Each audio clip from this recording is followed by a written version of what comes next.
నేతృత్వంలో ఉన్న ఎన్డీఏ ప్రభుత్వానికి కంప్లీట్గా మేము సపోర్ట్ ఇస్తున్నాము, ఇవ్వబోతున్నాము. ఎన్డీఏ ప్రభుత్వానికి ఎట్టి పరిస్థితుల్లో, అంటే నేను ఎందుకు చెప్తా అంటే నిన్న మొన్న మమతా బెనర్జీ కావచ్చు, సమాజ్వాదీ పార్టీ కావచ్చు, నాయుడు గారి మీద, చంద్రబాబు నాయుడు గారి మీద అంటే వీళ్ళు వెళ్ళిపోతారు, వీళ్ళు అది చేస్తారు, ఇది చేస్తారు అంటూ రకరకాల మాటలు జాతీయ స్థానంలో వచ్చాయి. నిన్న మొన్న దాదాపు 7-8 సార్లు నేను జాతీయ ఛానల్లో ఉన్నాను కాబట్టి అక్కడ ఇదే క్వశ్చన్ వస్తుంది, మీరు ఉంటారా, మీరు వెళ్ళిపోతారని. ఆయన ఠాక్రే కూడా ప్రెస్ నోట్ లో మీరు వచ్చేస్తారని అంటున్నారు ఆయన. సో ఈ విషయంలో ఆంధ్రప్రదేశ్ ప్రజలకి మేము ఇస్తున్న సందేశం ఏంటి అంటే పార్టీ తరఫున we are going to stay with NDA tooth and nail. ఈ విషయంలో ఏ రకమైన సందేహాలు మాకైతే ఏం లేదు. ఓకే, సెకండ్ పాయింట్, ఆంధ్రప్రదేశ్కి ఏం కావాలి? సో మనకి ఇప్పుడు మీరు అన్నట్టు 3 మంత్రులు వచ్చారు, ఒకరు బీజేపీ నుంచి, ఇంకొక 2 పార్టీ నుంచి. సో మా పార్టీ నుంచి వెళ్ళిన 2 మంత్రులు very young, savvy technocrats. So I mean ఇతను పెమసాని చంద్రశేఖరు, అతను హైలీ క్వాలిఫైడ్ డాక్టర్. అప్పటి ఎంసెట్ చాలా కష్టం, మేమంతా కూడా దాన్ని ఎంసెట్ రాసిన వాళ్ళు. సో ఎంసెట్లో 27th ర్యాంక్ అనుకుంటాం అతనికి.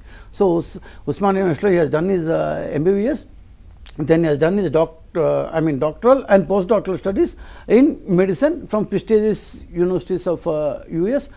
అక్కడ సెటిల్ అయ్యి తన సొంత దీని మీద, అతనికి ఏమీ లేదు, అక్కడ పోయి అక్కడ సంపాదించుకునేవి. ఇప్పుడు ఆయన రిచెస్ట్ ఎంపీ ఇన్ ఇండియా అంటే అతను స్వయంగా సంపాదించుకునేది, అంతేగాని జగన్మోహన్ రెడ్డి మరి దాన్ని ఏమంటారు ప్రకృతి వనరులు దోచేసి, లేకపోతే వాళ్ళ చేత ఏమంటారు దాన్ని క్విట్ ప్రో క్రో, వాళ్ళ నాన్న మరి క్విట్ ప్రో క్రో పెట్టుబడులు పెట్టించుకుని సంపాదించింది ఏది కాదు పాపం.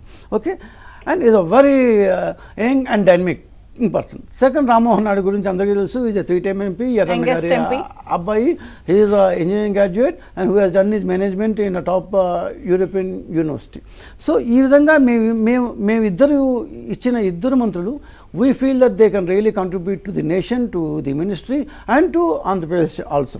So మూడోది, మేము ఆంధ్రప్రదేశ్కి ఏం చేయాలి, ఏం చేయబోతాం, ఎలా చేస్తాం, ఈ యొక్క బీజేపీ దాన్ని ఎన్డీఏ దీన్ని మేము ఎలా వాడుకుంటాం.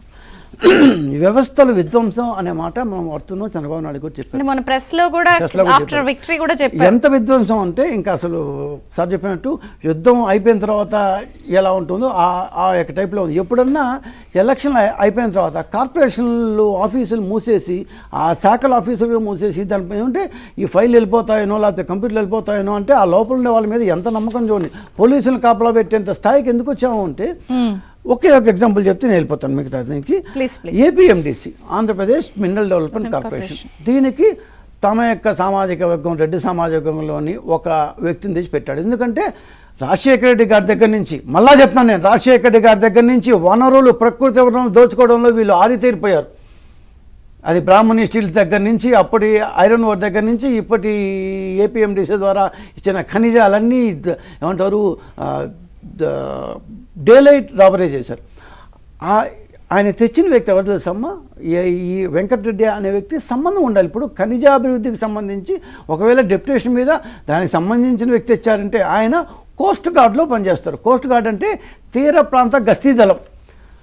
సముద్రాల్లో తీర ప్రాంతంలో దాని 35 నాటికల్ మైల్స్ దాకా ప్రతి కంట్రీకి ఉంటుంది అధికారం. ఆ ప్రాంతాల్లో గస్తీ కాస్తుంటారు. ఆ దీంట్లో పనిచేసే వ్యక్తికి ఖనిజాభివృద్ధికి ఏం బెరకాయ సంబంధం ఉందో? ఏ సంబంధం లేదు.